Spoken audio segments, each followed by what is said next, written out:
All right, guys. Good afternoon from here. सबको सलाम आदाब.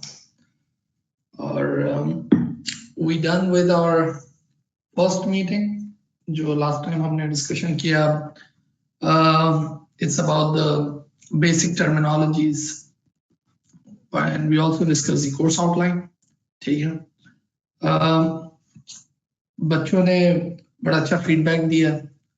So ये especially वो जो यानी जिनका फाइनेंस से और इन सारी चीजों से, इन सारे जार्गन से they had no previous relationship, तो उन्होंने बहुत अच्छा फीडबैक दिया. इसका मतलब नहीं है जिनका ये बैकग्राउंड था उन्होंने बुरा फीडबैक दिया, उन्होंने भी अच्छा फीडबैक दिया, लेकिन एक बड़ा अच्छा. और ये फीडबैक जो है that's always a motivating factor, ठीक है ना, for the speakers, for the trainers. और देखिए, इन कोर्स को कराने का मकसद ये तो बहुत पहले असल में होने चाहिए था. बात ये है कि हमारी मार्केट जो हमारी जो ये जो एक्सचेंज है, स्टॉक मार्केट, अगर हम बात करें तो एक बहुत बड़ा इश्यू इसमें यही है ना कि and you always hear this thing that the stock market is controlled by one or two players, three players, few players. सही है ना, ये एक बड़ा मसला. उसके पीछे वजूहात बहुत सारी है, लेकिन एक बहुत बड़ी वजह क्या है, यानी अगर आप न्यूयॉर्क स्टॉक एक्सचेंज को और पाकिस्तान स्टॉक एक्सचेंज को कंपेयर करते हो तो मसला यही होता है ना कि उस मार्केट को, पाकिस्तान स्टॉक एक्सचेंज को कंट्रोल करना दैट्स वेरी इजी, क्योंकि उसमें इनफाइनाइट नंबर ऑफ प्लेयर्स नहीं है, इनफाइनाइट नंबर ऑफ बायर्स और इनफाइनाइट नंबर ऑफ सेलर्स नहीं. देखिए, लास्ट टाइम जब मैंने कंपनी की भी बात की थी, एक कंपनी भी जिसमें you invest, a public invest, यानी उसमें पब्लिक की इन्वेस्टमेंट होती है, पब्लिक का स्टेक शामिल होता है, तो उसको चलना कैसे चाहिए? उसको चलना चाहिए as per law and without neutral, impartial, just, equitable and without the dominance of one or two members. की बात है ना, अगर लाखों लोगों ने पैसा लगाया हुआ है और डोमिनेंट कोई एक दो कर रहे हो, यानी उन्हीं की गेम चल रही हो, तो इसका मतलब तो बिकमिंग फूल्स. सही ना, वो जिस तरीके से चाहेंगे अपने तरीके से गेम चला लेंगे. यही मसला है कि अपनी मार्केट को ऊपर और नीचे करना बहुत आसान होता है, क्योंकि प्लेयर्स ही दो चार होते हैं, वो कर देते हैं गेम उन्हीं का, जिसको हम लोग अपनी टर्म में कहते हैं पाड़ा. सही है ना, कि ये फलाने का पाड़ा है और ये फलाने का नाम में नहीं लेते इस तरह.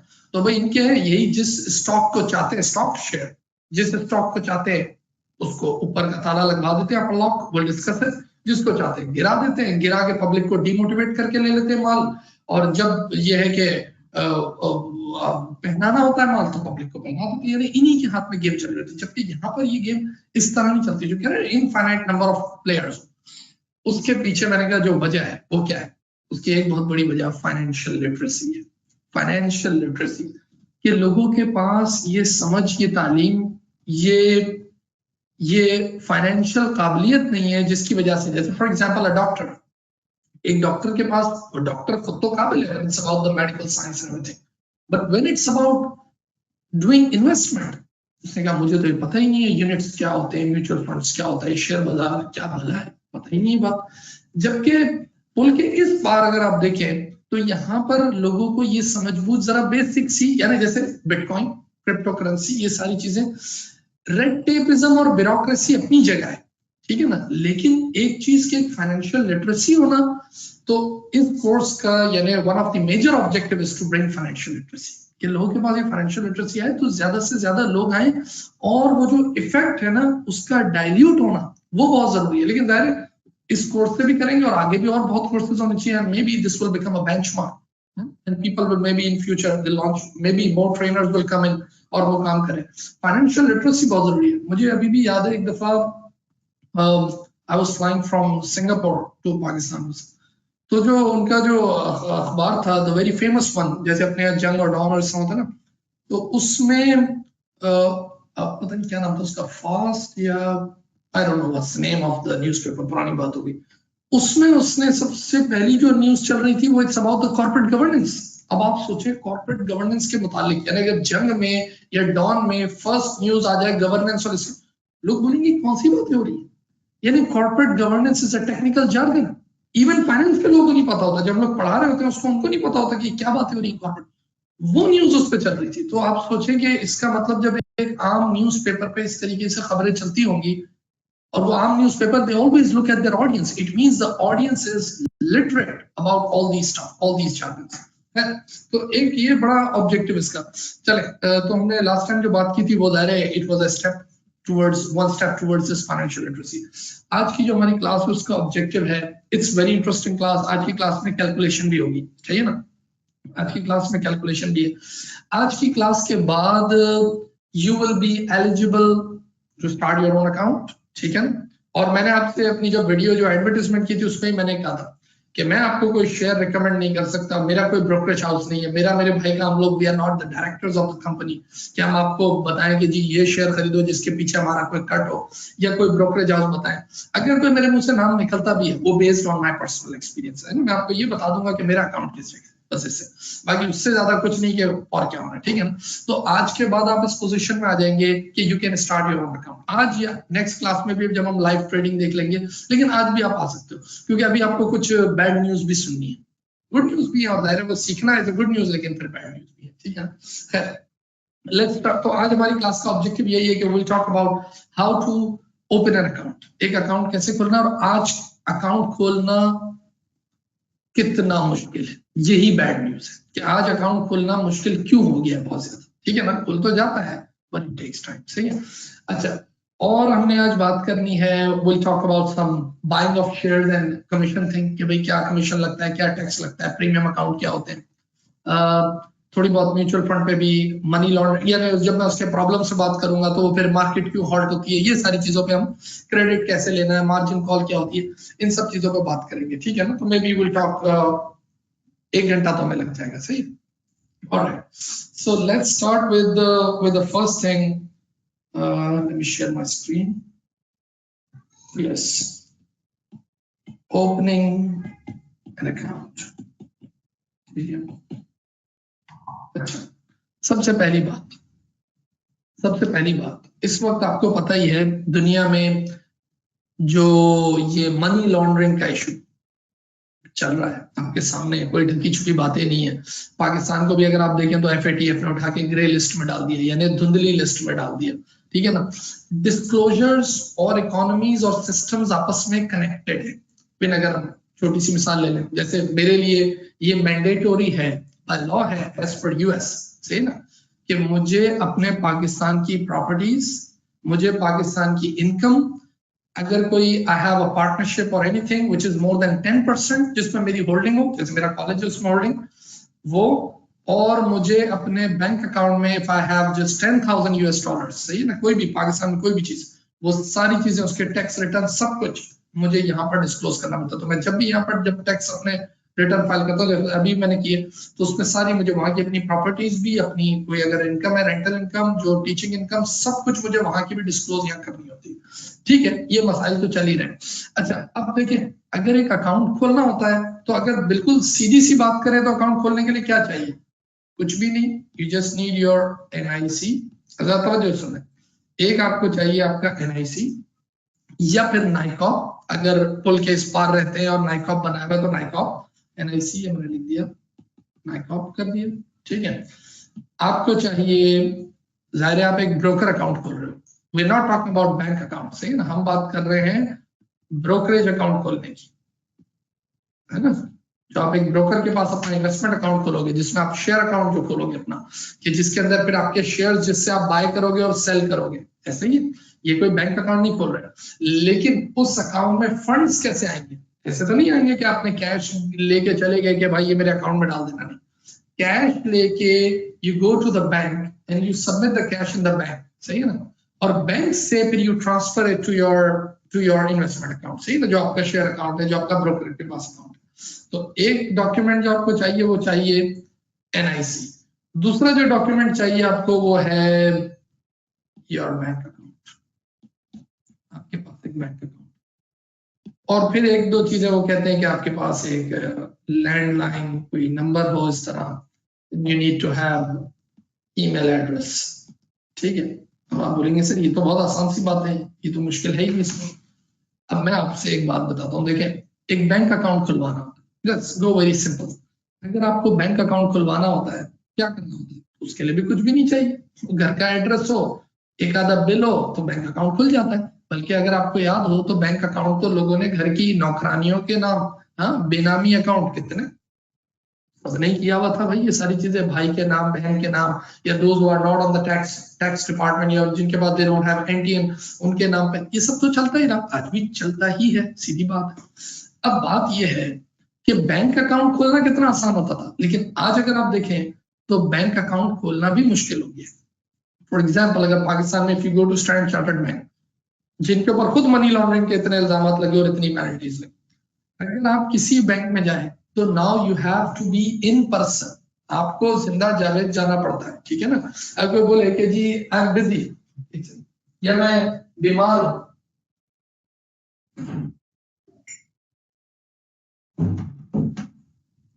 अगर कोई कहता है कि मैं बिजी हूं या मैं बीमार हूं और मैं खुद से नहीं आ सकता, तो the bank manager and the staff of the bank they go to your house, सही ना, because they have to see you in person. क्या वजह हो गया भाई? आज वो आपको देखना चाहते हैं कि भाई जिसका हम अकाउंट खोल रहे हैं, is he the genuine person, is he the right person. फिर ये बंदे का एनआईसी, उसकी वेरिफिकेशन, फिर let's say your employment letter, वो आपको देना होता है कि भाई मेरी तनख्वाह है लेट्स से 25,000 रुपीज, और पहला ही चेक आप जमा करा रहे हो 2.5 लाख रुपए का या 2.5 मिलियन का। पहले तो कोई मसला नहीं होता था, आज तो सबसे बड़ा मसला है कि ये कैसे आ गया, ठीक है ना। ऑल्दो बैंकर्स का इंटरेस्ट अपनी जगह है, लेकिन they have to report it to the State Bank, और कुछ कंट्रोल ऐसे आ गए जो बाय डिफॉल्ट ही, जैसे 2 मिलियन की आपने ट्रांजेक्शन की, बाय डिफॉल्ट वो कैश ट्रांजैक्शन रिपोर्ट चली जाएगी। तो पता ये चला कि जिस तरीके से बैंक अकाउंट खुलवाना वो कैसे होता था, बड़ा आसान काम होता था, लेकिन आज बैंक अकाउंट खुलवाना मुश्किल हो गया। बिल्कुल यही बात है कि जब आप अभी ये ब्रोकरेज अकाउंट की बात करोगे ना, whether you go to Arif Habib या एकेडी या जहांगीर सिद्दीकी जेएस में आप अकाउंट खुलवाते हो, या और बहुत सारे उसमें, जैसे मेरा अकाउंट जो है वो एकेडी में। अब कहने को तो ये लग रहा है कि एनआईसी और ये सब जमा कराना है, लेकिन अब मसला ये हो गया है, अब जरा तवज्जो सुने। आज आपका एक अकाउंट होना, एक शेयर अकाउंट होना, एक इन्वेस्टमेंट अकाउंट होना, एक ब्रोकरेज अकाउंट होना, it is like an asset. जिसका ये अकाउंट एक दफा खुल गया है, उसके लिए आज ये एक एसेट की तरह है। जैसे मेरा अकाउंट खुला हुआ है ना, तो अब ये आज एक एसेट की तरह है, ये ऐसी मजबूत चीज बन गई है, क्योंकि अब इसको खुलवाना बहुत मुश्किल हो गया है। वजह क्या हो गई? आपने अपना एनआईसी वगैरह भेजा, बोला जी उसकी वेरिफिकेशन, अच्छा भाई ठीक है, अच्छा और क्या करवाना है, बोला जी वो बायोमेट्रिक भी होंगे, ऑलराइट चलो भाई बायोमेट्रिक भी होंगे। अच्छा उसके बाद आपका फिर बैंक अकाउंट, वो फिर वेरिफिकेशन के लिए चला जाए, वेरिफिकेशन के लिए चला जाए एनसीसीपीएल। उनके पास बैकलॉग इतना है फॉर्म्स की वेरिफिकेशन का कि उसमें कोई 15 दिन ले रहा है, कोई 20 दिन ले रहा है, कोई महीना ले रहा है, यानी इतना टाइम लग रहा है। अभी एक दोस्त का अकाउंट खुलना था, तो उससे पूछा कि आर यू मैरिड, उसने कहा यस, बोला लाओ भाई मैरिज सर्टिफिकेट भी लेके आओ, मैरिज सर्टिफिकेट भी ले आओ। यानी इस हद तक, यानी वो डिटेल जा रहे हैं। देखो ये हो क्या रहा है, उसके पीछे बहुत बड़ी वजह क्या है? उसके पीछे वजह ये है, हमें ऐसा लगता है कि टैक्स डिपार्टमेंट या हमारा FBI, no they are very innocent people, वो ऐसे लोग नहीं है। उसके पीछे बहुत बड़ी वजह यही है कि एफएटीएफ ने जो हमें ग्रे लिस्ट में डाला, और ये मनी लॉन्ड्रिंग के लिए जो क्वेश्चन मार्क हो गए इन कंट्रीज के ऊपर, तो उसकी तरफ से रेगुलेटर्स को इन्होंने बहुत ज्यादा टाइट कर दिया है। For example, let me change the colour, for example अगर आप बोलो SECP, security exchange commission, for example state bank of Pakistan, banks के लिए ये आपकी सारी सिक्योरिटीज के लिए, इनको इन रेगुलेटर्स को इन्होंने इतना टाइट कर दिया, और इन रेगुलेटर्स से कहा कि अब देखो जब रेगुलेटर को टाइट कर दिया तो obviously they will pass on their burden to where, to the consumer, to the customers, सही है ना, वो अपने कस्टमर्स को या जिनको ये रेगुलेट कर रहे हैं। तभी ये कॉन्सेप्ट ज्यादा चल रहा है केवाईसी, नो योर कस्टमर, के बैंकर्स के ऊपर ऑब्लिगेशन लगा दी, इसी तरह ये ब्रोकर्स पे, इन पे ऑब्लिगेशन लगा दी कि आपको अपने कस्टमर को जानना बहुत जरूरी है कि ये कस्टमर कौन है, ये जेन्युइन कस्टमर है, ये पैसा कहाँ से लाया, इसकी रीजनेबल, इसका बैंक अकाउंट वो क्या है, कब से वो बैंक अकाउंट चल रहा है, उसकी वेरिफिकेशन, सही है ना, उसके बायोमेट्रिक, ये सारी चीजें। अभी बल्कि मेरा अकाउंट स्टैंडर्ड चार्टर्ड में इतने टाइम से चल रहा था, अभी मुझे वो बोल दिया कि जी वो आए बायोमेट्रिक कर। अरे मैंने कहा उधर थोड़े पैसों के लिए मैं फिर टिकट लूं, वहां से आना जाना, यानी अमेरिका से बुला रहे हो, बायोमेट्रिक करवाने, ये क्या तरीका है? तो लेकिन बस उनको अचानक सूझी, जबकि 10 साल से मेरा अकाउंट है, तो लेकिन अचानक भाई और बायोमेट्रिक भी करवाना। तो पता ये चला कि due to the FATF pressure pass on to regulators, और रेगुलेटर्स ने फिर इसके लिए क्या कर दिया, ये केवाईसी का कॉन्सेप्ट, यानी ये सब जो हो रहा है केवाईसी हो रहा है, ये इस पे एक चीज कहते हैं due diligence, customer due diligence, Electrum ये भी यूज होती है। कभी कभार वो आपको बोलते हैं ना कि जी वो बहुत टाइम लगेगा बिकॉज ऑफ ड्यू डिलिजेंस, तो उसका मतलब यही है कि कस्टमर्स को, यानी आपको अभी हम डिटेल देख रहे हैं, just like you getting a visa, see now you're getting an immigration, so what they do, it's an administrative process, क्या भी administrative process में जैसे, तो इस वक्त अकाउंट खुलवाना इस वजह से मुश्किल है। ऑल्दो डॉक्यूमेंट ज्यादा नहीं चाहिए होते आपसे, वो बिल मांग लेगा आपसे, एक बैंक अकाउंट मांग लेगा, वेरिफिकेशन के लिए भेज देगा, फॉर्म वगैरह उसमें जो आपको उनके बेसिक फॉर्म फिलअप करने वो है, बायोमेट्रिक करवा लेगा, एनआईसी, नाइकॉप, ये सारी चीज हो जाएगी। अब जरा थोड़ी तवज्जो से थोड़ी बात हो रही है। ठीक है, 20-25 दिन लेता है, जैसे भी एक अकाउंट किसी ने खुलवाया तो उसने भी यहाँ 20 डेज इस तरह लिए, लेकिन उससे मैरिज सर्टिफिकेट ये वो सब चीजें मांगी। ये देखो, ये भी एक चीज है यहाँ पर, ये भी एक बड़ा अहम पॉइंट है, पॉइंट टू बी नोटेड। इन हरकतों की वजह से, due to these actions of regulators and FATF and all this stuff, markets are down. क्यों मार्केट डाउन? मार्केट डाउन ऐसे होती है कि आप आज पहुंचे थे लाख रुपया लगाने, कैसे ऐसे कई लोग होंगे ना, जैसे 22 करोड़ आवाम का शहर, कितने लोग जब वो जाते हैं ना पैसे लगाने, एक आम आदमी को देखो, सही ना, इट्स कॉमन मैन अप्रोच, जब वो जाता है और उससे कोई सवाल करना शुरू कर दे, तो कभी कभार आम आदमी वैसे ही घबरा जाता है, बोलते है यार ये मुझसे क्यों पूछ रहा है बायोमेट्रिक का, और ये इसने मुझसे क्यों पूछा कि तुम्हारी इनकम क्या है, पता नहीं अब कल से मुझ पर टैक्स ना लग जाओ, and there so many rumours, सही है ना, और कॉमन मैन है, तो वो कहता है हाँ मुझे इन्वेस्टिगेट, फिर घर में उसको बहुत सारे लोग बातें बताने वाले होते हैं, वो डर के पीछे हट जाता है। आप सोचे इन वजूहात की बिना पे, because of this FATF and we put it in the grey list, and because of these regulators thing, and because of this, ये वेरिफिकेशन और ये सारी चीजें, ये आम आदमी को डिमोटिवेट करती हैं और वो उससे पीछे हटता है, वो बोलता है मैं इन्वेस्ट नहीं करूंगा। और क्या वजह होती है, एग्जिस्टिंग इन्वेस्टर्स भी बाहर निकलता है, जो ऑलरेडी अंदर है वो बोलता है मैं भी बाहर आ जाऊं, वो कहता है भाई बाहर निकलो, यानी लोगों का असल में कॉन्फिडेंस डाउन होता है, लोगों का कॉन्फिडेंस डाउन होता है। इसी वजह से अगर आप देखें ना, जब भी कहीं मसला आएगा, when it's about talking about white money, कि भाई आपको व्हाइट मनी की बात करनी है, आपकी प्रॉपर्टी मार्केट फौरन इसका इम्पैक्ट ले लेती है।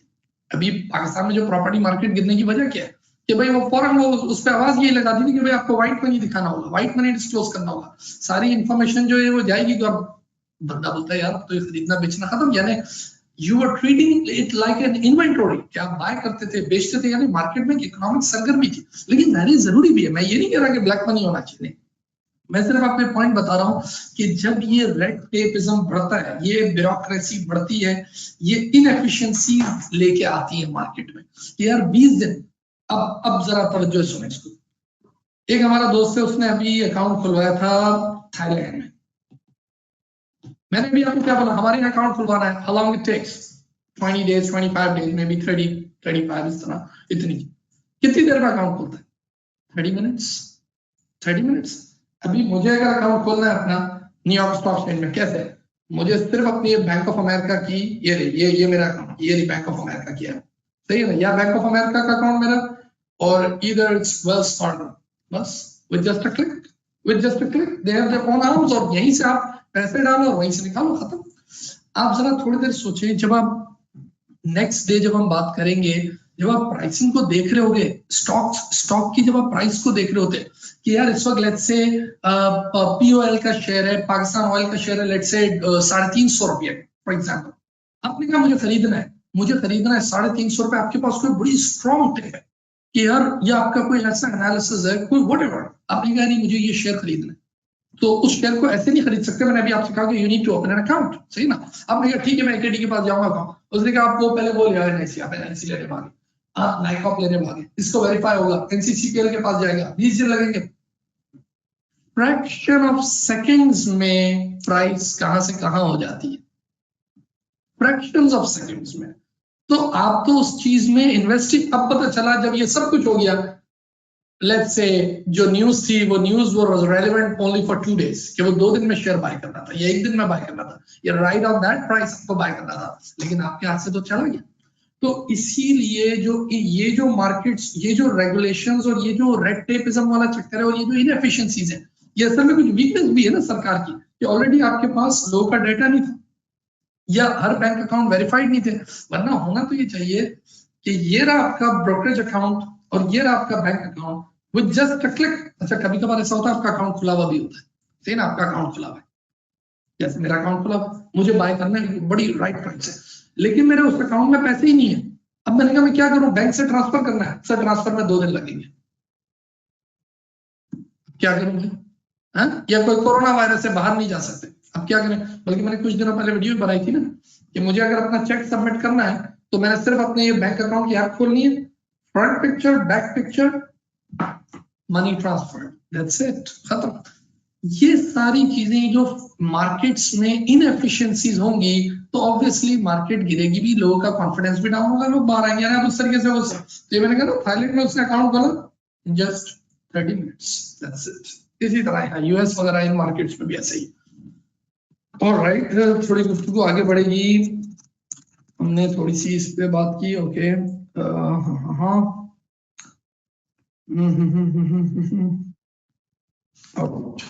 सही है। अब आ जाते हैं, आगे बढ़ते हैं जरा। तो एक सबसे पहले टॉकिंग अबाउट अकाउंट ओपनिंग, और ये जब आपने अपना अकाउंट खोल लिया तो then this account would be entitle. ये किस चीज के लिए एंटाइटल होगा? ये अकाउंट आपने कहाँ खुलवाया? ये अकाउंट आपने खुलवाया, मैंने कहा ना, जैसे मशहूर नाम लिया, जेएस का नाम ले लिया और आपका ये आरिफ हबीब का नाम ले लिया, एकेडी ट्रेड में खुल जाता है अकाउंट।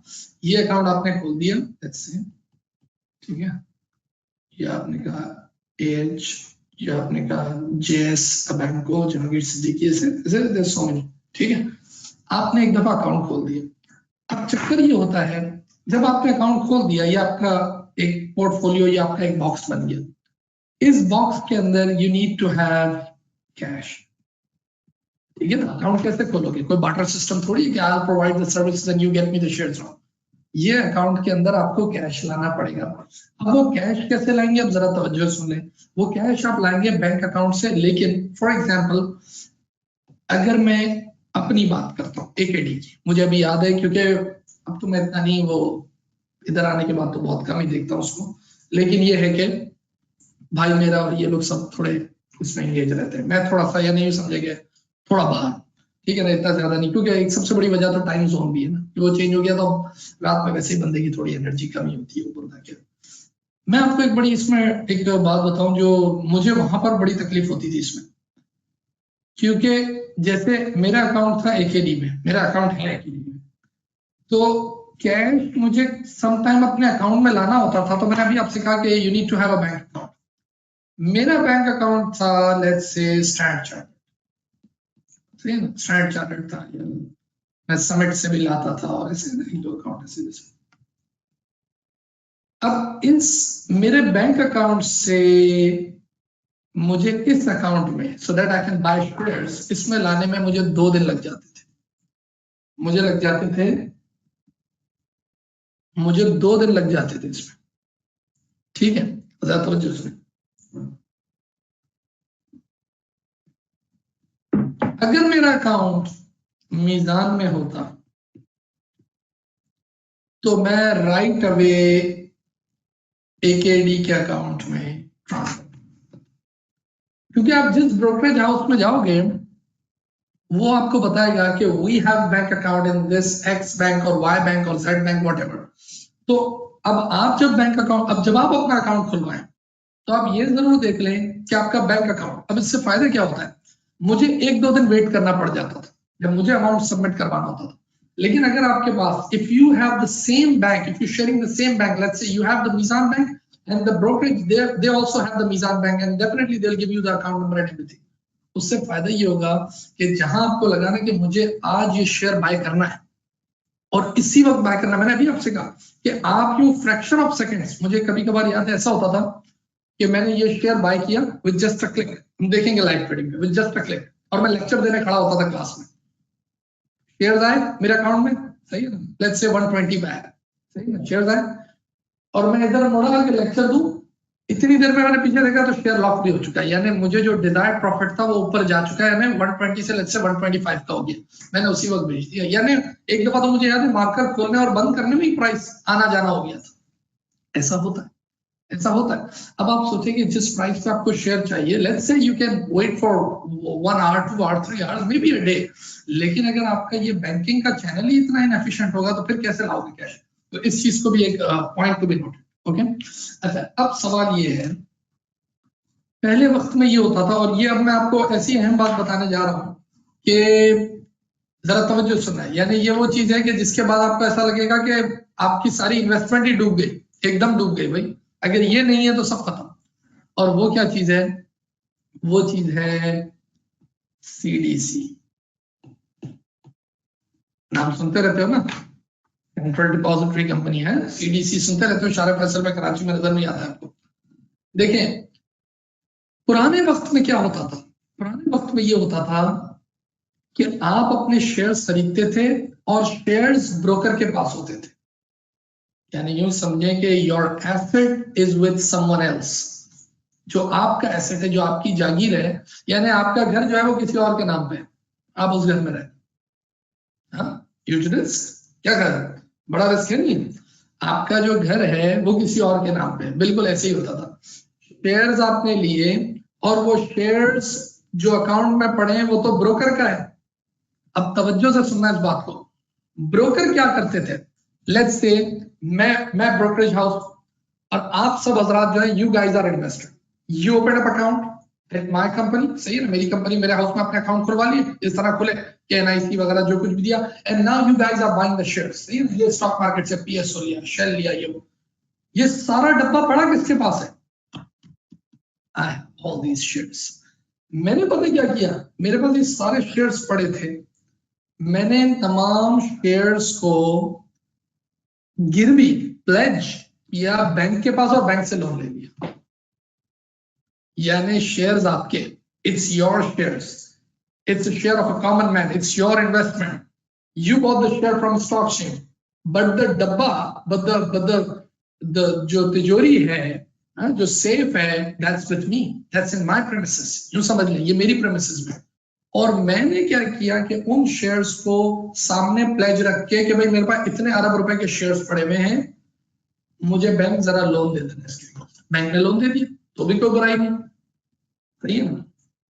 मैं डिफॉल्ट हुआ, आपके शेयर्स गए, मैं डिफॉल्ट हुआ एज अ ब्रोकर, बैंक को मैं लोन नहीं पे कर सका, आपके जो शेयर्स मैंने प्लेज करवाए थे वो सब गॉन, बाय बाय टाटा, कोई गवर्नमेंट ऑफ पाकिस्तान कोई आपके साथ नहीं खड़ा, ये चीज हुआ करती थी। लेकिन अब तो एससीसीपी ने उसको इतना टाइट कर दिया कि अगर अब आपका, लेकिन मैं उस पर आने से पहले एक बात, what is the role of CDC, ये सीडीसी का क्या हाल है? तो सीडीसी का रोल ऐसा है जैसे ट्रस्टी, एक सेफ गार्ड, एक चौकीदार।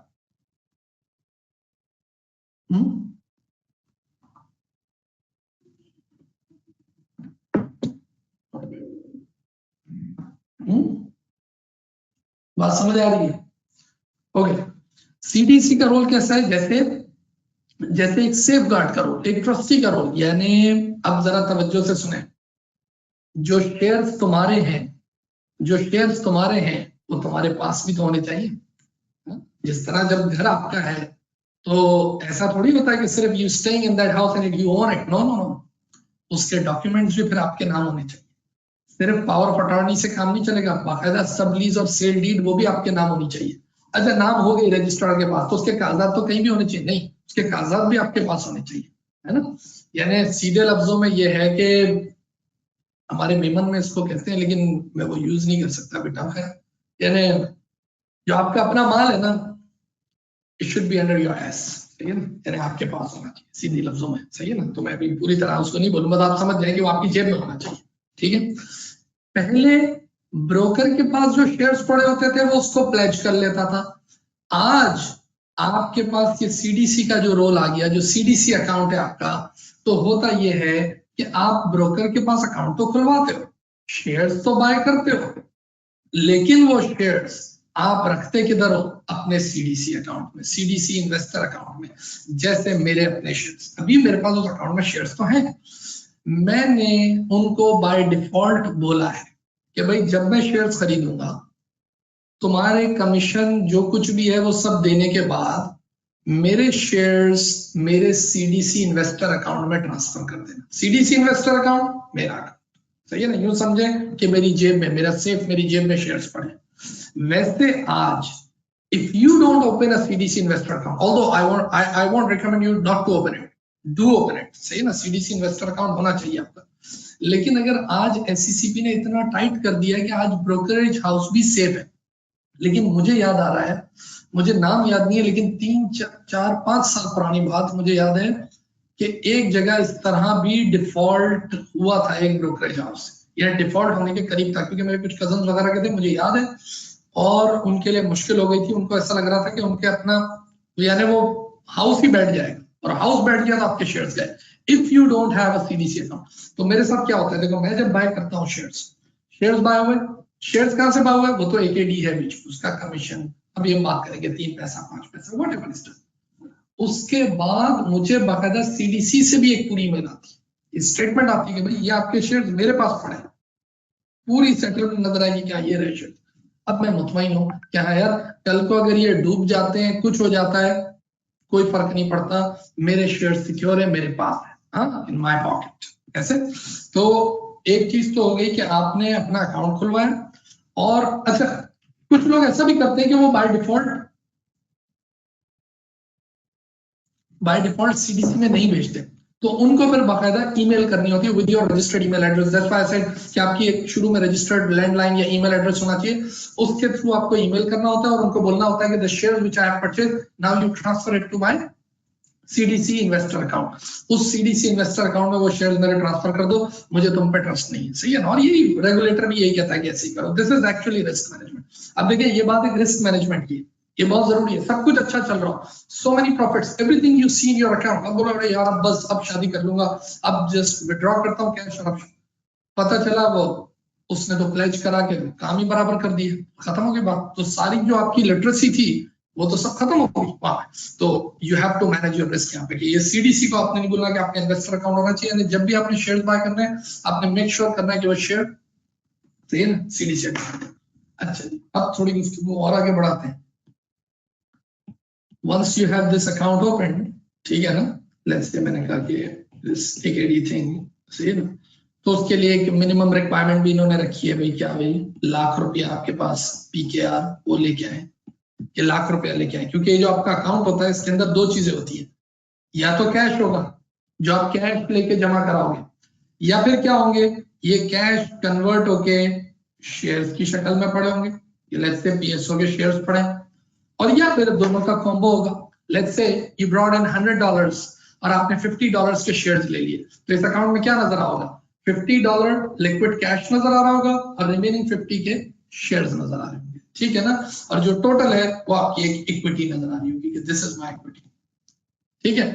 कैश तो अपनी जगह रहेगा ही $50 जो है, लेकिन जाहिर पीएसओ के जो शेयर प्राइस है वो ऊंच नीच हो रही होगी, तो अगर नीचे हो रही होगी तो आपकी इक्विटी कम हो रही होगी, बढ़ रही होगी तो इक्विटी बढ़ती जाएगी, दैट्स इट। और कभी कभार जब पता चल रहा होता है कि मार्केट के हालात बहुत खराब है, तो आप क्विक करके फौरन रियलाइज करते हो अपनी इक्विटी और आप बोलते हो भाई अब भागो। जिस तरीके से ये कैश आया था फ्रॉम योर बैंक अकाउंट, आपके बैंक अकाउंट से निकल के कैश आया था, इसी तरह some time you want to withdraw your cash. Let's say आपने बहुत अच्छा कमा लिया, 100 रुपए लेके घुसे थे और पता चला नीचे इक्विटी तो 1000 की हो गई है because of shares profit and everything, तो आप क्या कर रहे हो, आपने कहा भाई मुझे इसमें से 500 जो है वो विड्रॉ करने के लिए, may be for your kitchen, तो फिर आपने विड्रॉल की एप्लीकेशन देनी होगी। उसमें भी वही होता है कि अगर आपके सेम बैंक अकाउंट हो तो क्विक वो ट्रांसफर हो जाते हैं, अदरवाइज फिर वो रिक्वेस्ट भेजो और ये वो और कॉल करो। मुझे याद है कि मेरा प्रोसेस जो था थोड़ा इनएफिशिएंट था। एनीवे, तो यहाँ पर एक बात समझ आ गई कि अकाउंट ही अच्छा है। इसी तरह ये जैसे कहते हैं कि 1 लाख से अकाउंट खोले, अभी मुझे ऐसे लगता है कि 1 लाख ही है, but then you have to maintain at least 5000, कि अगर कभी भी आपके पैसे गिर भी रहे हो तो ये कहते हैं भाई 5000, ये just same like bank account के भाई इतनी मिनिमम रिक्वायरमेंट है आपको रखनी होगी। Alright, let's proceed.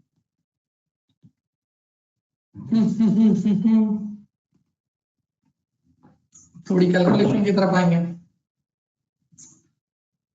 एक चीज होती है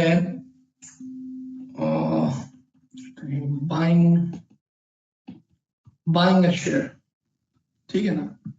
today is let's say Tuesday for example, ठीक है ना, मतलब है नहीं लेकिन आज ट्यूसडे, आज आपने कुछ शेयर्स बाय किए, शेयर्स बाय किए आपने,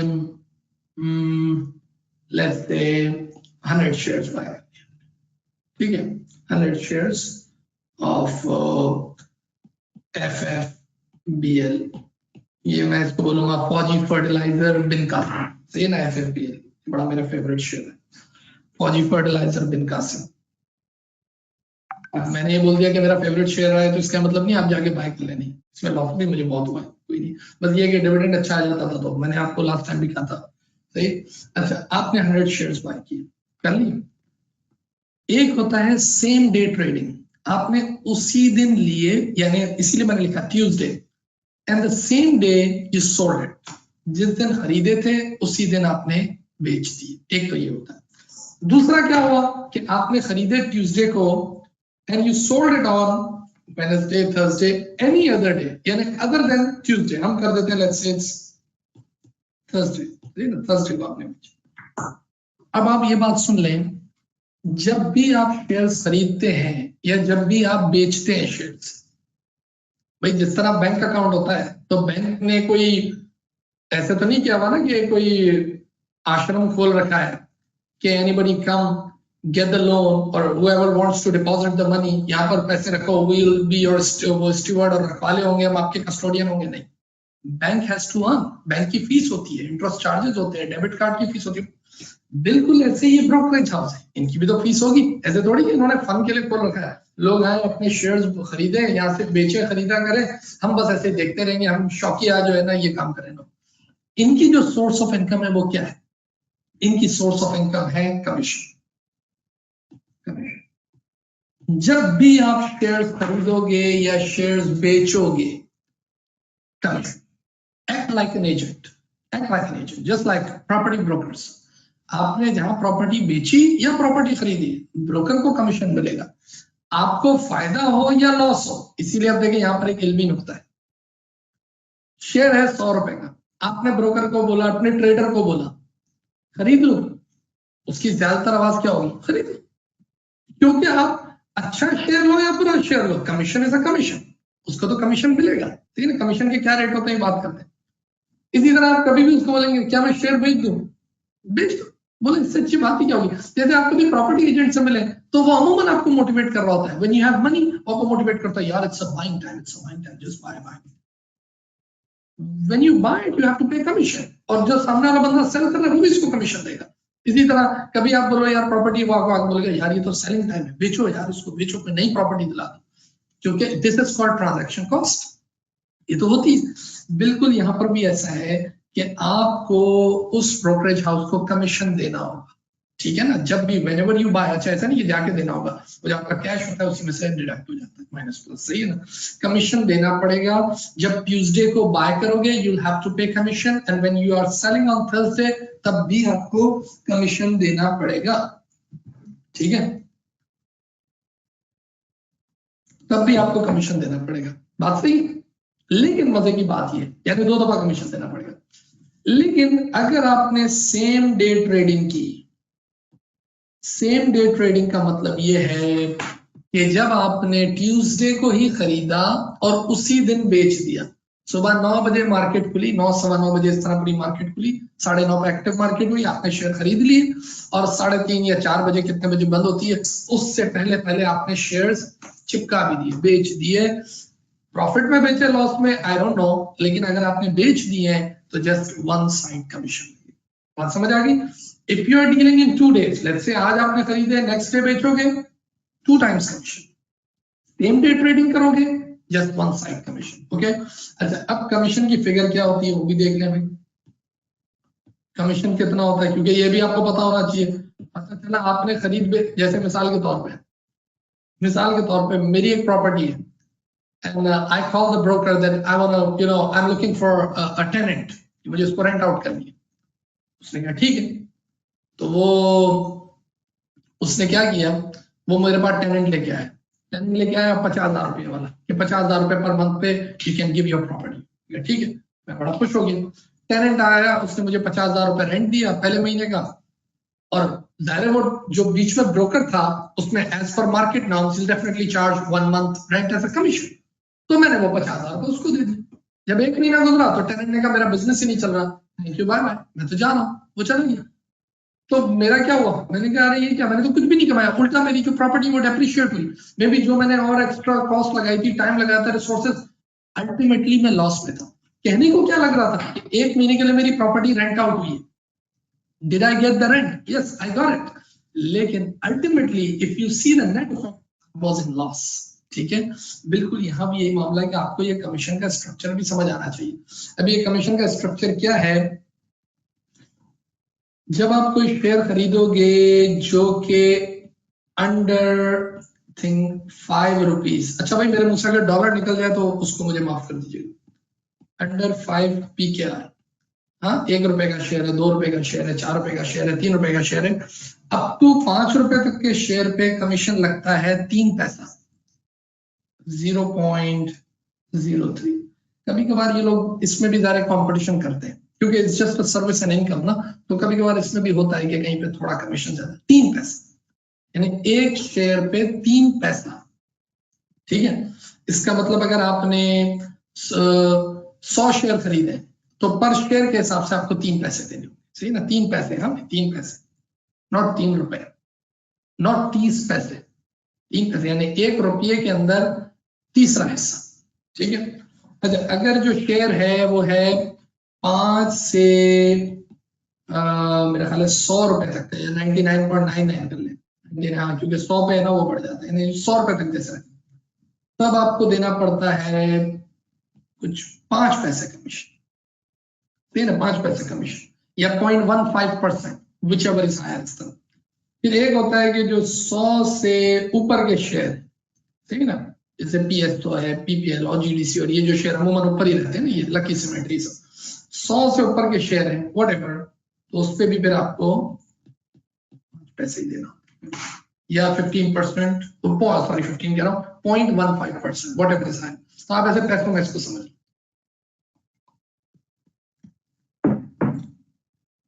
समझिए भाई।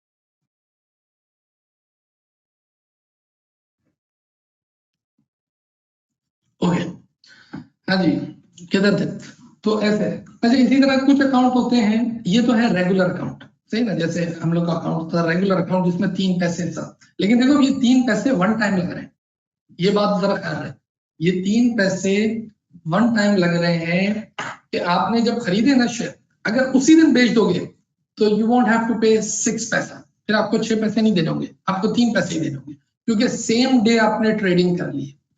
लेकिन अगर आपने ट्यूसडे को खरीदा और वेडनेसडे को बेचा तो फिर आपका कमीशन 6 पैसे हो जाएगा, क्योंकि 3 पैसे एट टाइम ऑफ बाइंग और 3 पैसे जो है वो एट टाइम ऑफ सेलिंग। ठीक है ना, इसी तरह 5 पैसे या व्हाटएवर। एक अकाउंट होता है जिसको हम प्रीमियम अकाउंट भी कहते हैं, खैर आप वो अकाउंट तो खुलवाना नहीं, लेकिन ये है कि लोग खुलवाते भी, डिपेंड्स अपॉन योर मसरूफियात। कभी कभार ऐसा होता है कि आप अपने ट्रेडर को कॉल कर देते हो, सही है ना, आप अपने ट्रेडर को कॉल कर देते हो। मुझे याद है शायद मैं अपने भाई के लिए कॉल करता था, भाई के अकाउंट के लिए और कजन के अकाउंट के लिए कभी कभार कॉल भी कर देते थे, तो वो ट्रेडर भी सर्विस दे देता था, हमें रेगुलर अकाउंट में बल्कि उसने दी है। लेकिन अमूमन ऐसे अकाउंट को कहते हैं प्रीमियम अकाउंट। प्रीमियम अकाउंट वो होता है कि भाई आप जिसमें ट्रेडर आपको सर्विस दे रहा होता है, कि आपके पास इतना भी टाइम नहीं कि आप ऐप और ये सब चीजें देखो, तो आप उसको कॉल करके बोल देते हो खरीद ले भाई, या SMS कर दिया आपने कि वॉइस नोट भेज दिया मेरे लिए इतने पैसे, ये मेरे अकाउंट में शेयर खरीदो। वो आपको जब सर्विस दे रहा होता है तो फिर उसके चार्जेस अलग है। तो जैसे 3 पैसा है ना, तो वो आई थिंक 5 या 8 पैसा हो जाता है पैसा, हाँ वो भी, फिर इस तरह 10 पैसा और 12 पैसा हो रहा है, समथिंग, ठीक है ना। खैर, अच्छा, इसका मतलब ये हुआ कि अगर आपने एक शेयर खरीदा है जो कि 100 रुपये का है, 100 रुपये का शेयर है, आपने ट्यूसडे को बाय किया और आपने वेडनेसडे को पता है कितने में बेच दिया, आपने 100 रुपया 10 पैसे में बेच दिया, तो इसका मतलब आपको कुछ भी नहीं मिला, आपको कुछ भी नहीं मिला, क्योंकि आप ब्रोकरेज कमीशन में चले गए। अच्छा, अब आप एक सवाल करेंगे, क्या सिर्फ कमीशन ही लगता है या और कोई कॉस्ट भी होती है? और भी कॉस्ट होती है। वो कॉस्ट क्या होती है वो जरा सुन लें तवज्जो से। एक मिनट में बताता हूँ, इसको उठाते हैं। एक तो आपने कहा कि भाई कमीशन, कमीशन तो लगेगा व्हेन यू आर बाइंग और सेलिंग, सही ना। दूसरी चीज लगेगी सेल्स टैक्स। सिंध का सेल टैक्स नहीं लगेगा, 14% ऑफ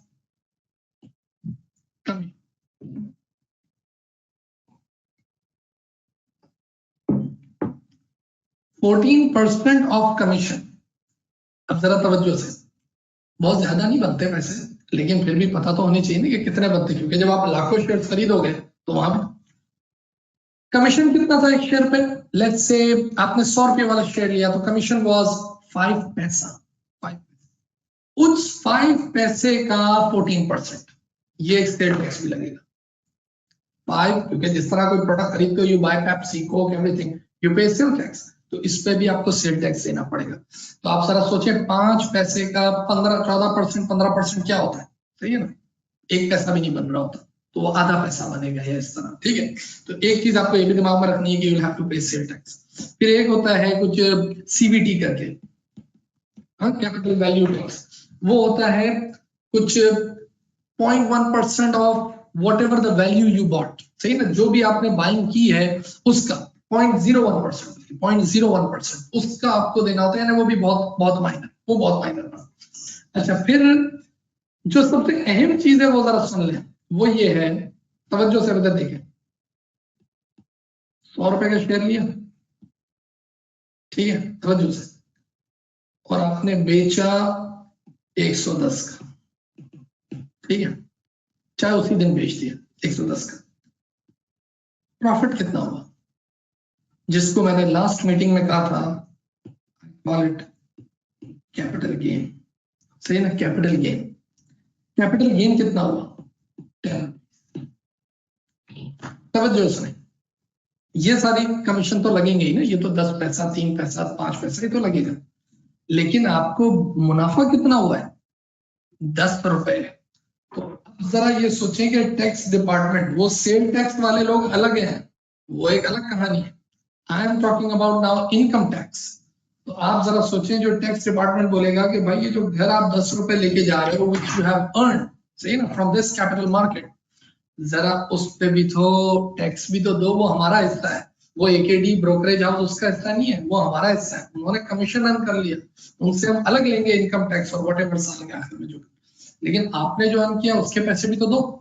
तो अब आप बोलेंगे उसके पैसे क्या होते हैं भाई, तो उसके पैसे ये हैं कि अगर आपने एक साल के अंदर अंदर ही बेच दिया शेयर, यानी अप टू 1 ईयर, तो इस वक्त जो रेट चल रहा है वो है 15%, यानी 15% आपको कैपिटल गेन टैक्स देना पड़ेगा।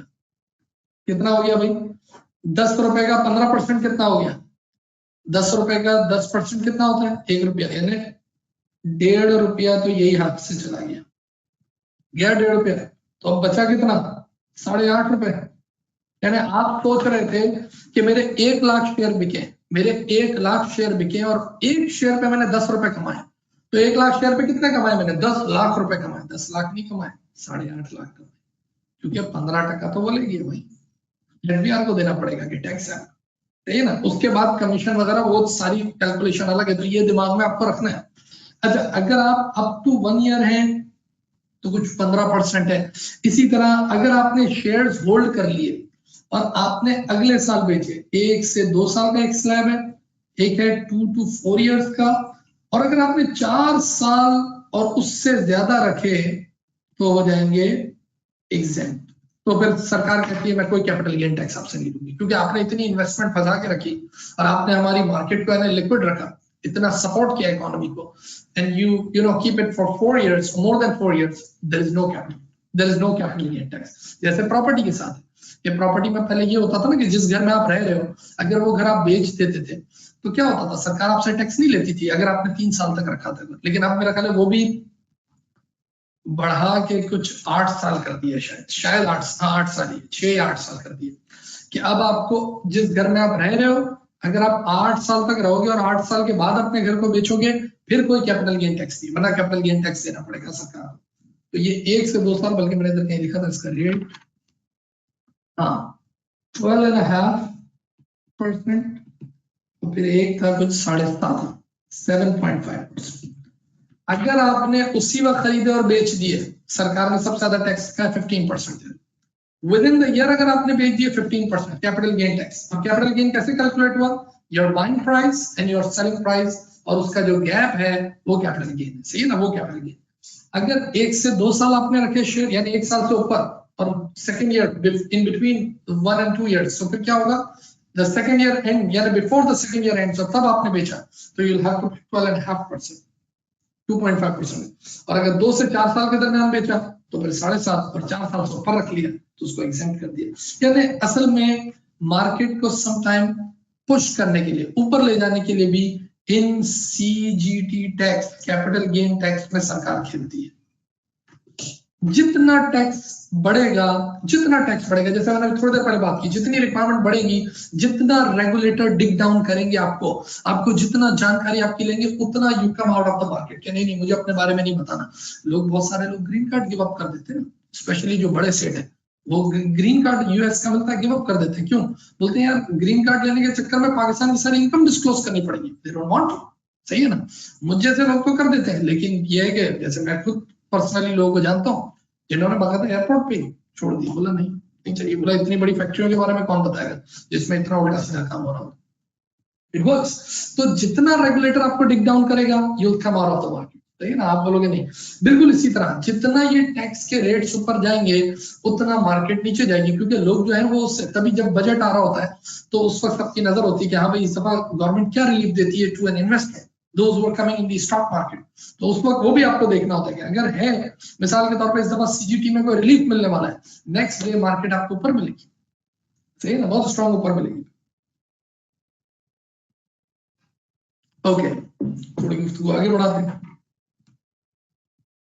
तो अब ये दिमाग में आ गया कि कैसे प्रॉफिट लॉस कंप्यूट करना है। अच्छा, उसके बाद ये बात कर चुके, ऑलराइट, इस पे हो गई, सीडीसी पे भी हमने बात कर ली, और मैंने आपको बता दिया कि you have to have CDC investor account, and by default आपने ये नहीं हर दफा ईमेल करना है, समटाइम यू फॉरगेट इट, तो बाय डिफॉल्ट आपने अपने वो चीजें, सही है ना। इसी तरह how to bring in cash and how to withdraw cash we discussed. Okay, sometime ऐसा भी होता है कि आपके एक ब्रोकरेज हाउस में शेयर्स हैं, सही है ना, और आप उसको दूसरे ब्रोकरेज हाउस में ले जाना चाहो तो ये भी हो सकता है। जरूरी नहीं कि सिर्फ आप कैश ही लेके आते हो, sometime you brought in shares कि भाई मेरा आरिफ हबीब में अकाउंट था, अब मैं एकेडी की तरफ लेके आ रहा हूँ, एनी एक्सपायर्ड रीजन, तो आप इधर से उधर भी मूव कर सकते हो। अच्छा ठीक है, वेरी इंपॉर्टेंट, इस पे भी हो गई बात। अच्छा अब आते हैं interesting topic, this is your account, ठीक है। इस अकाउंट से आप बाय कैसे करोगे, व्हेन यू हैव कैश, जब आपके पास क्या होगा, कैश होगा। अब मैं बहुत तवज्जो चाहूंगा, बड़ी मजेदार बात है, अभी ये रोलर कोस्टर है, सही है ना। ऑल्दो मैं एडवाइस आपको नहीं करूंगा, जब मैं जहां बोलना होगा वहां मैं बोलूंगा आपकी एडवाइस के नहीं ये चीज करने। अकाउंट है एंड यू हैव कैश 1000, आपके पास 1000 रुपया कैश, लेकिन आपके दिल में ख्वाहिशात ज्यादा है, सही है। आपके पास कैश है 1000 रुपया और आपने कहा कि नहीं मेरे दिल में ख्वाहिशात ज्यादा है, मुझे एक ऐसा शेयर लेना है जो कि शेयर है 1 रुपए का, सही है ना, ठीक है। बल्कि एक काम करते हैं, इसको 1000 नहीं करते, इसको 1 लाख कर देते, बड़ी फिगर देख के मजा भी आ रहा होता है ना। 1 लाख रुपए आपके अकाउंट में पड़े और एक शेयर है जो कि शेयर प्राइस क्या है, वो है 1 रुपए का शेयर, और आपको ऐसा लगता है कि ये शेयर जो है ना 2 रुपए का हो जाएगा।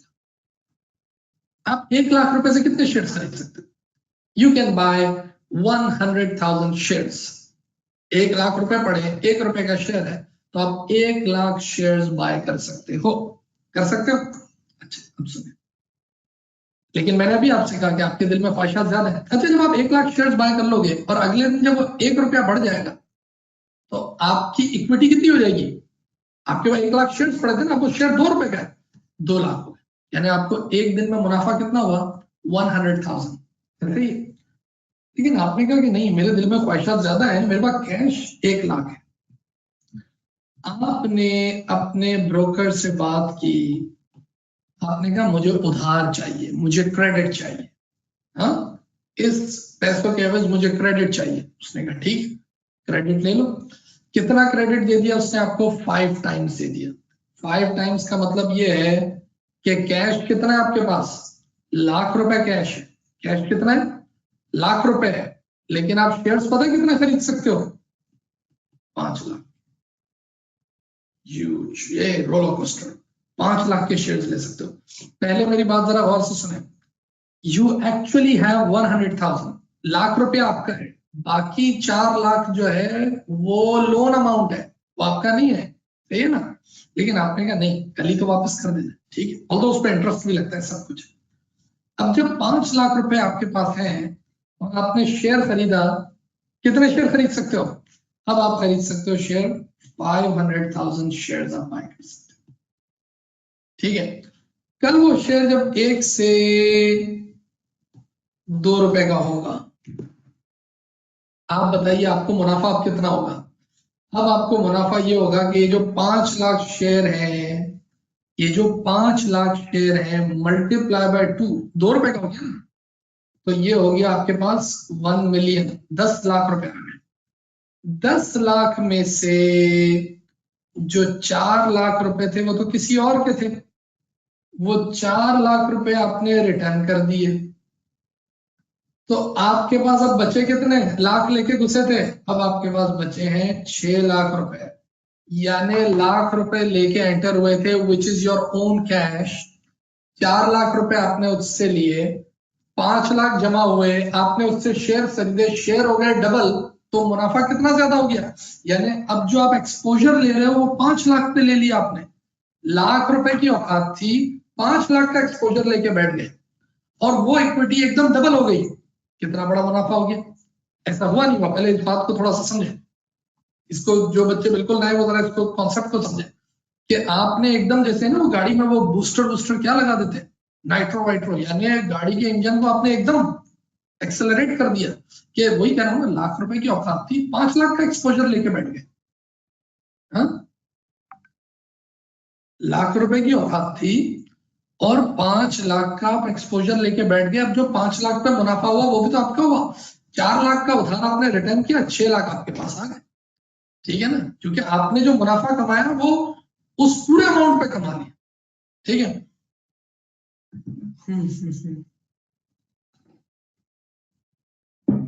ठीक है भाई, ये इसमें अब आप बोलेंगे कि सर क्या मुझे ये मिल जाएगा क्रेडिट? पहली बात, इस चीज को मैं एडवाइस नहीं करता, क्योंकि मैंने ये काम कभी नहीं, सही ना, इस चीज को मैं एडवाइस नहीं करूंगा। क्यों? तो आप जरा तवज्जो सुने। आपने 5 लाख का एक्सपोजर ले लिया, आपके पास घर में भी अब कोई पैसे नहीं, आपके पास लाख रुपए थे भाई, यू गॉट इट फ्रॉम जहेज, कोई विरासत से कहां से आए थे, आप लाख रुपए लेके आए थे, आपके पास बैकिंग कुछ भी नहीं है, no property, nothing, no liquid funds, आपने 5 लाख का एक्सपोजर ले लिया है, शेयर्स ले लिए 5 लाख के, पता चला वो शेयर गिर के हो गया 50 पैसे। तो जिस तरह वो जिस तरीके से वो प्रॉफिट डबल हुआ था, वो लॉस भी तो डबल होगा। क्या ख्याल है? मैंने कहा ना, एक्सपोजर आपने 5 लाख का ले लिया, तो मैं तो इस चीज को एडवाइस बिल्कुल आपको नहीं करूंगा, क्योंकि जब मार्केट अप डाउन होगी, अप हो रही होती है तो बहुत मजा आ रहा होता है, लेकिन अगर डाउन हो रही होती है, फिर वो जो आप सुनते हैं ना, वो कोई सुसाइड हुई या कोई हार्ट अटैक हुआ या कोई स्ट्रेस प्रॉब्लम आए या डोमेस्टिक इश्यूज आए, वो सब इन चीजों की वजह से आते हैं। अगर अपने लाख रुपए आपके अपने थे, आपने उसी से बाय किया, अगर शेयर प्राइस गिर भी गई, यू कैन होल्ड। कुछ शेयर हम लोग 5-5 साल भी होल्ड करके रखते हैं, मेरे पास भी कुछ शेयर पड़ेंगे जो 5 साल तक होल्ड किए। क्यों? क्योंकि प्राइस गिरी भी, मैंने नहीं बेचने कोई, no interest, no call, nothing, मुझे किसी का कोई प्रेशर नहीं, मेरे अपने पैसे थे, हाँ, मेरी डेट इन्वेस्टमेंट थी, मैंने रखी हुई, मेरी मर्जी में इसको बेचू ना बेचू। लेकिन जब आपने किसी और का माल लिया हुआ है तो फिर वहां तो मसला होगा। तो अब इस चीज को जरा देखें। अब आजकल जैसे ये पहले ये हुआ करता था, लिखा एक टाइम पे होता था, ये 5 टाइम होता था, फिर इसको गिरा के उन्होंने, हाँ जैसे ये मैंने क्या लिखा है, ये मैंने लिखा है ना 5 टाइम्स। फिर असल में मार्केट में ये टर्बुलेंस और ये अनसर्टेनिटी आई। अब आप जितने लोग कोर्स ले रहे हो, आप जितने लोग कोर्स ले रहे हो, पता चला आप सबने भी जाके मार्केट से इसी तरह उधार लेना शुरू कर दिया आपने अपने ब्रोकर को। इसके अंदर एक बहुत बड़ा पॉइंट रिलेशनशिप का भी होता है कि आपके ब्रोकर के साथ रिश्ता कैसा है, आपकी हिस्ट्री कैसी है, आपका एक्सपीरियंस कैसा है उसके साथ, ये बड़ा मैटर करता है। तो एक टाइम था ये 5 टाइम्स चलता था जो मैंने एग्जाम्पल दी। फिर एक टाइम आया कि भाई वो जाहिर मार्केट में इतना टर्बुलेंस आया क्योंकि लोग जब बाय करते हैं तो फिर डिफॉल्ट भी कर जाते हैं, क्योंकि लोग तो पागल हो जाते हैं, इसमें खेल रहे होते हैं, इधर का पैसा लिया उधर का पैसा लिया, और सब time they get loan from the broker, और ये किधर क्रेडिट लाइन पहुंच गई और बाद में लॉस हुए, कोई देने वाला ही नहीं, पीछे बैकिंग कोई नहीं।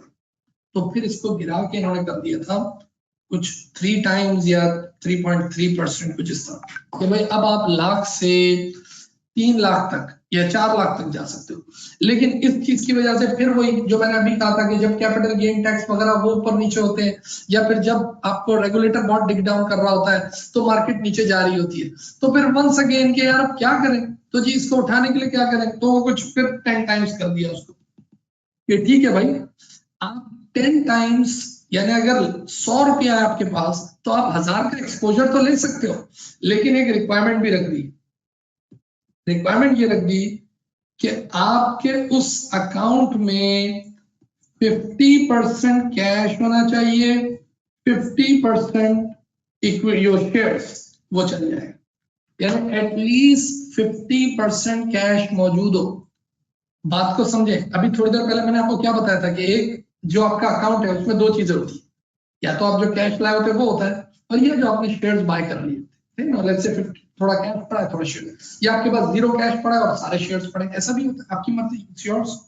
लेकिन अगर आपको इस तरह उधार पे खेलना है तो उन्होंने कहा नहीं, स्थिति में ऐसे नहीं होगा।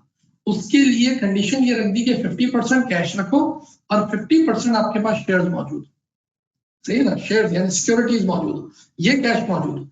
अच्छा अब जरा तवज्जो सुने इस बात को, एक छोटी सी लेमन एग्जांपल बनाते हैं, एक लेमन एग्जांपल बनाते हैं इस तरह। आपके पास है 1000 रुपए कैश, सही है ना, भूल जाए स्टॉक एक्सचेंज को, सारी चीजों, just between you and me, ठीक है ना, 1000 रुपए आपके पास कैश।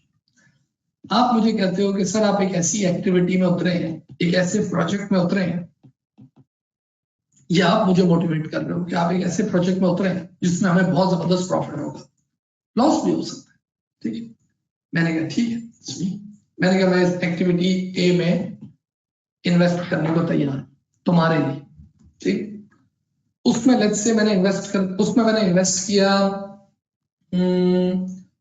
5000, ठीक है, 5000 रुपये मैंने इन्वेस्ट किया आपके कहने, आपके लिए इससे फायदा होगा आपको। लेकिन मैंने आपको बोला कि यार कुछ गारंटी के लिए भी तो दो, तो आपने गारंटी के लिए मुझे 1000 रुपए दे दिया कि ये गारंटी रख लो, 5000 के प्रोजेक्ट पे काम करो, 1000 मेरी गारंटी रख लो, जरा तवज्जो से। अच्छा एक कंडीशन ये होगी, एक कंडीशन मैं इस प्रोजेक्ट की बता दूं, any time if I want to come out of that project I can come out and my cash, my project, my investment would be liquidated right away, मुझे कैश मिल जाएगा एक बटन पे। फिर सुने, आपके पास 1000 रुपए, आप मुझे कह रहे हैं कि मैं एक ऐसे प्रोजेक्ट में इन्वेस्ट करूं, अपना पैसा लगाऊं 5000, सही है ना, जिसका मुनाफा मुझे भी कुछ होगा और आपको भी होगा, यानी मैं आपके लिए 5000 रुपए लगाने को तैयार। लेकिन मुझे एक बेनिफिट है उस प्रोजेक्ट से, मैं किसी भी टाइम बटन दबाऊंगा तो पैसे मेरे वापस आ जाएंगे जितने भी होंगे उस वक्त। अब हुआ क्या, हुआ ये कि वो प्रोजेक्ट जो है ना वो 5000 से हो गया 5100, उसकी वैल्यू हो गई 5000। हम लोग बड़े खुश, जबरदस्त, इतना प्रोजेक्ट 5100 हो गया, 100 रुपए का मुनाफा नजर आ रहा है। प्रोजेक्ट और बड़ा 5200 का हो गया, प्रोजेक्ट बढ़ के 6000 का हो गया, बड़ा मजा आ रहा है, ओ मार्केट ऊपर है, जबरदस्त, मैं भी खुश हूँ, वो भी खुश, पैसे मेरे लगे नजर, आपके सिर्फ 1000 रुपए मेरी जेब में पड़े। इत्तेफाक से मार्केट डाउन होना शुरू हुई, मार्केट डाउन हो गया 5000 पे आ गया, हमने एक दूसरे को देखा, फिर भी ठीक है, जितने लगाए थे उतने पे ही है ना। मार्केट गिर के 4900 पे आ गई, 4900 पे आ गई, इसका मतलब लॉस शुरू हो गया। अब ये 100 रुपए का लॉस है जो हमें आपस में वी नीड टू बियर, ठीक है।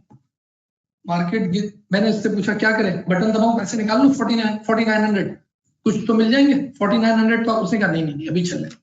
मार्केट दूसरे दिन गिर के 47, तो व्हाट्स द प्लान, उसने कहा नहीं नहीं अभी भी चल रहे।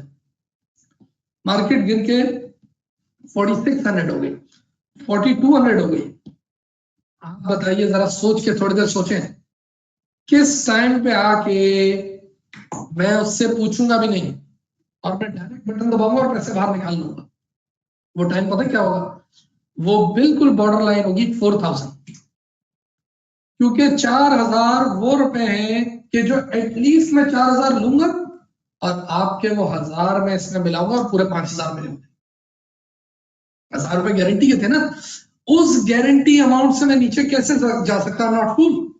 अब बात समझे, बिल्कुल यही हाल, यही सिचुएशन। देखिए फिर समझे इस बात को, मैं 1000 रुपए जो आपने गारंटी रखी है, मैं लॉस बर्दाश्त करना शुरू करूंगा 1000 तक थोड़ी जाऊंगा, 1000 से नीचे जैसे ही वो 4000 के करीब आएगा मैं बोलूंगा सॉरी, अब मैं तुमसे पूछने को भी तैयार नहीं हूं, बटन दबाऊंगा पैसे निकाल लूंगा। पैसे निकले 4000 में, 1000 आपकी गारंटी के थे, 5000 पूरे हो गए, थैंक यू टाटा। मैं ऐसे लॉस थोड़ी लेने बैठा। बिल्कुल यही सिचुएशन को अब आप उस पर रखिए, एग्जैक्ट यहां भी ऐसे ही होता है। आपके पास कैश होना चाहिए, क्यों? क्योंकि अगर मार्केट, आपने तो लोन ले लिया, वही जो अभी मैंने कहा 5 टाइम्स 3 टाइम्स 10 टाइम्स, इतना ह्यूज एक्सपोजर लेके आप बैठ गए। अब क्या करें, वो ह्यूज एक्सपोजर लेके बैठ गए, अब होगा ये कि वो जो ब्रोकर है ना वो भी देख रहा है कि यार देखो लॉस शुरू हुआ, लॉस शुरू हुआ, तो वो 100% तक वेट नहीं करेगा, वो 90% पे ही आपको कॉल दे देगा, जिसको हम कहते हैं मार्जिन कॉल। वो कॉल दे देगा कि भाई आज पैसे अब चाहिए, अब लिक्विडेट करो उसको फौरन। इधर तो मैंने बटन दबाया था ना, उधर वो आपको बोलेगा वरना अकाउंट सीज करेगा, सही ना, अकाउंट सीज करना पड़ेगा। उसकी वजह यही है कि अब जो आपने गारंटी पैसा रखा हुआ था वो 90% खत्म हो चुका है, बिल्कुल एंड पे अब आप आ गए, तो अब आपको खत्म करना पड़ेगा सारी आपकी इन्वेस्टमेंट और शेयर कैश वगैरह वो सब बेच के वो पैसे अपने जेब में डालेंगे, because he is not there to take the loss. Loss और प्रॉफिट आपने लेना है, it was your risk, exposure आपने लिया था। अगर यही चीज डबल हो जाती, इट्स योर प्रॉफिट, सिर्फ आपको कैपिटल गेन टैक्स और वो अलग कैलकुलेशन। लेकिन जब ये नीचे आ रहा है, किसी और का पैसा है, तो वो उस पैसे के 90% पे आके फिर आवाज मार देता है। इसको कहते हैं जब कभी सुनते हो मार्जिन कॉल आती, ये चीज, ठीक है। तो वैसे अमूमन ये एक आपके उसके रिलेशन पे होता है, लेकिन मैं कभी इस चीज में कभी पढ़ा नहीं है, ऑल्दो मैं ऐसे बहुत सारे लोगों को जानता हूँ, they are players, risky players, वो खेलते हैं अपने से नहीं होता, अपने रात को नींद जो है ना वो बहुत पुरसुकून चाहिए, सही ना, बहुत ही सुकून की नींद चाहिए, और इससे नींद सुकून की नहीं आती है। मैं मानता हूँ इससे आप रोडपति से करोड़पति बनते हो, लेकिन करोड़पति से फिर आप रोडपति क्या, कभी कभार तो पति भी रहने के काबिल नहीं। ओके, तो ऐसी थी की रिक्वायरमेंट, अब इस पर ये कर दिया इन्होंने, अच्छा है ये कर दिया, लेकिन इसके पीछे भी वन सेकेंड ऑब्जेक्टिव क्या है, बूस्ट द मार्केट, मार्केट को बूस्ट करें, ये असल इसका ऑब्जेक्टिव, कि भाई लोग आए पैसा लगाएं और रोते हुए जाएं। मार्जिन कॉल का मतलब मैंने आपको बता दिया कि वही, इसको मैंने मार्जिन कॉल कहा कि भाई जब वो बिल्कुल नीचे आ गया था 4000 के करीब, मैंने इसको आवाज मार दी भाई इमीडिएटली लिक्विडेट करो उसको। समटाइम आपकी मार्केट, पूरी मार्केट हॉल्ट हो जाती है, स्टॉप डाउन, मैंने पहले 45 मिनट्स के लिए होती थी, अब 60 मिनट्स के लिए हो जाती है। वो कब होती है, जब आपका पूरा जो इंडेक्स है, यानी इससे आपको घबराना नहीं है, अभी बीच में हुई थी, अभी कुछ टाइम पहले भी हुई थी, ऐसा नहीं कि आप सोचें अरे the whole stock market is down, एकदम ही बंद हो गई पूरी स्टॉक मार्केट, नहीं। जब आपका ये इंडेक्स जो के 100 इंडेक्स जो है वो 4% वो नीचे आ जाए, मिसाल के तौर पे अगर 10,000 पे इंडेक्स खड़ा है और वो 4% डाउन हो, तो मार्केट जो है वो हॉल्ट हो जाती है 60 मिनट्स के लिए। ऑल्दो अगर आखिरी टाइम में है और इतना टाइम ही नहीं है तो फिर नहीं, वरना अदरवाइज ये 60 मिनट के लिए मार्केट हॉल्ट हो जाती है। समटाइम इस वजह से भी बीच में हॉल्ट हो रही थी मार्केट कि भाई लोगों से पैसा निकलवाओ, फंड ही नहीं है, क्या करें, तो उसको भी हॉल्ट करके मार्जिन कॉल देके पैसे निकलवाते हैं। ओके, एक चीज और मैं यहाँ पर बात कर लूं और फिर उसके बाद हम इसको कंप्लीट करते हैं। नेक्स्ट, वैसे तो मुझे इससे ज्यादा जाना था लेकिन ऑलराइट नहीं, ये वाली जो है ना, ये गुफ्तगू हम नेक्स्ट टाइम भी कर सकते हैं, लेकिन मैं लॉक पे बात कर लेता हूँ थोड़ी सी। जैसे मैंने मार्केट हॉल्ट पे बात की, सीडीसी इन्वेस्टर अकाउंट पे बात कर दिया, ईमेल और बाय डिफॉल्ट का मैंने आपको बता दिया। ये बड़ा अच्छा इंटरेस्टिंग एरिया है, वो हम फिर नेक्स्ट टाइम देखेंगे। लेकिन ये जैसे मैंने हॉल्ट वाली बात की, बिल्कुल ऐसे ही एक चीज है हमारे पास, लॉक सिस्टम, ठीक है ना। लॉक सिस्टम, ये जिसको हम कहते हैं सर्किट ब्रेकर।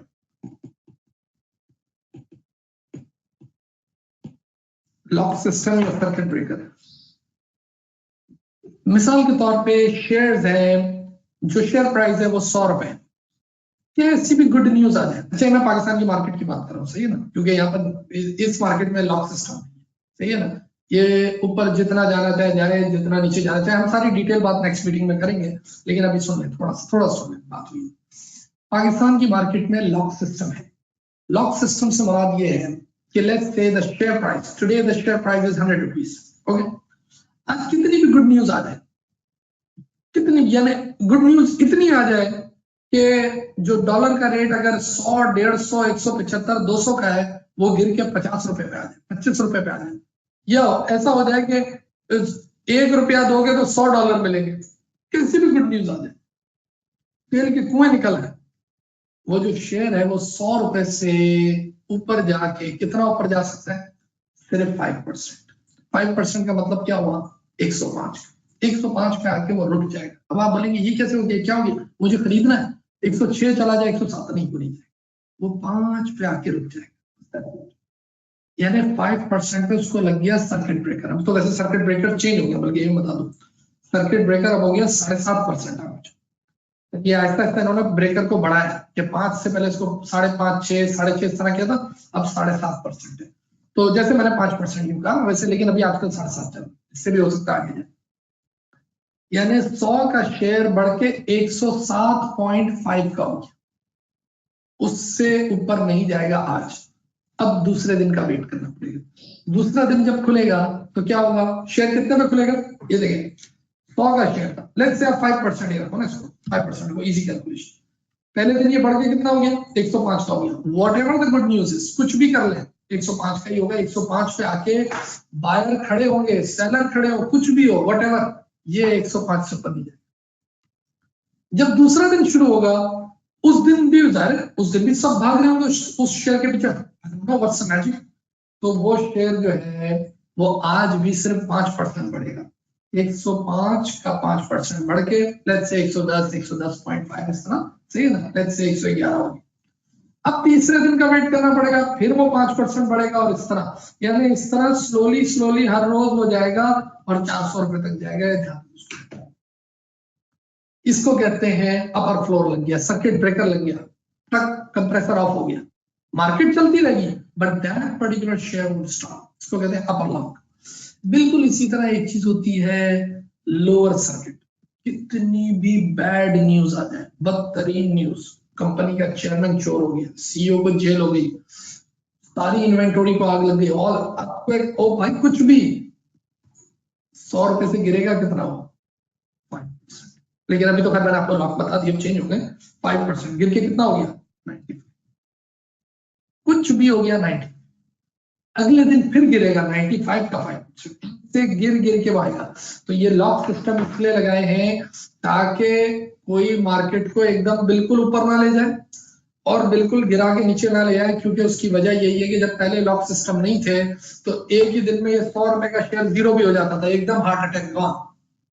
अगर सोचे ना, अगर लॉक ना हो तो ये 400 पे जाएगा, 400 से आधे मिनट बाद गिराएंगे इसको, 200 बनाएंगे, 200 से 2 रुपए कर देंगे, 2 रुपए से 400 कर देंगे, तो पता नहीं क्या हो जाएगा। लेकिन जाहिर है वो मार्केट, अभी मैंने आपसे कहा कि देयर आर फ्यू प्लेयर्स, तो वो तो खेलते हैं, इसी वजह से इन मार्केट्स में लॉक लगाना होता है। लेकिन ये लॉक भी इनएफिशिएंसी है, अच्छी चीज तो नहीं है ना लॉक। आप सोचे आज आपके हाथ में शेयर है, बस की बात करके खत्म करते हैं, नेक्स्ट टाइम लॉक पे बात करेंगे, नेक्स्ट टाइम लाइव ट्रेडिंग पे बात करेंगे, दोनों चीजें बल्कि साथ ही बहुत अच्छा इसमें मैं कुछ ह्यूमन बायसनेस भी लाना चाहता हूँ, और कुछ ऐसी जो हम कैलकुलेशन की गलतियां करते हैं वो भी इसमें लाना चाहता हूँ। बड़ा अच्छा ये इंटरेस्टिंग टॉपिक। जरा सोचिए, आज आपके पास शेयर है, you are in New York stock exchange, आपके पास 100 रुपए वाला शेयर है $X शेयर्स में, आपको आज की तारीख में बेचना है किसी भी कीमत पे। आप चाहते हैं यार वो 99 पे बिक जाए, नहीं 98 पे बिक जाए, 97 पे बिक जाए, 95, 80 पे बिक जाए, 70 पे बिक जाए, I have to sell it, मुझे बेचना है और मुझे आज ही की फ्लाइट लेके निकलना है, ये कोई भी हो जाए।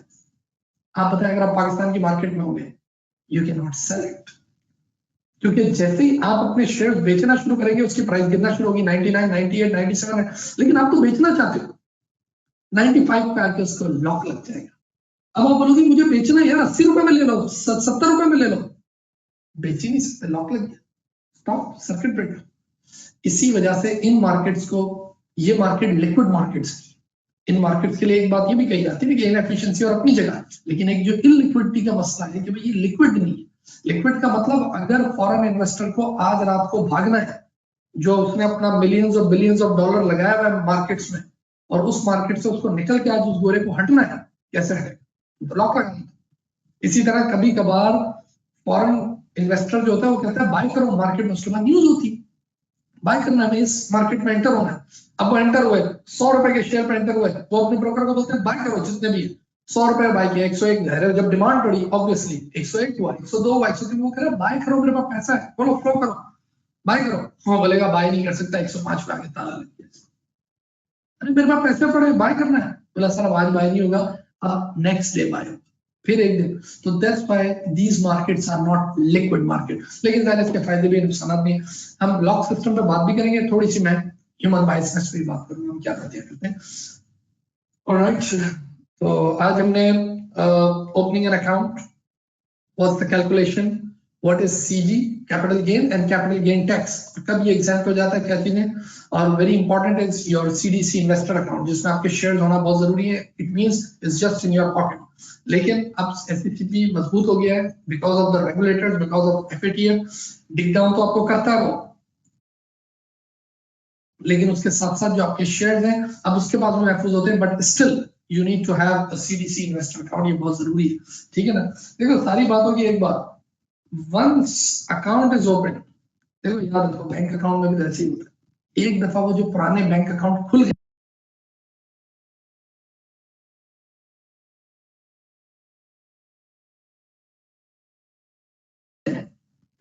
सबसे ज्यादा फ्रॉड किस जगह होता है, ओपनिंग के टाइम। एक दफा ओपनिंग वाले बैरियर से आप एक दफा गुजर गए, फिर तो गुजर गए ना,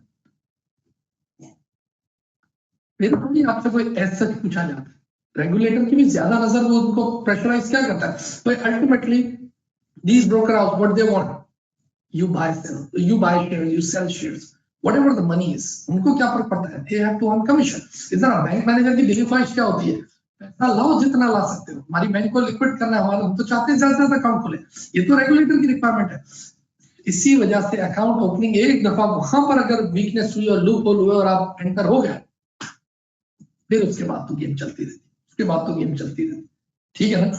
लेकिन एक दफा अकाउंट ओपनिंग में, इसीलिए ये चाहे आप ऑडिट और क्लाइंट की बात करें, ये आप कॉलेज एंड स्टूडेंट की बात करें, once you have a bad student, एक दफा आपने शुरू में गलती कर दी और एडमिन ने से इसको स्क्रूटनी नहीं की और गलत बच्चा आ गया, फिर वो एक गंदी मछली तो मैस्ड अप एवरीथिंग। तो यहाँ भी यही बात है कि अकाउंट खोलने के टाइम पे अगर वो एक दफा खुल गया तो ये खैर ये सारी गुफ्तगू हमने की, फिर हम लॉक पे आए, हॉल्ट पे आए, मार्जिन कॉल की बात की, हमने क्रेडिट की बात की, और जिसको मैंने आपको एडवाइजेबल किसी हद तक आगे ना करें।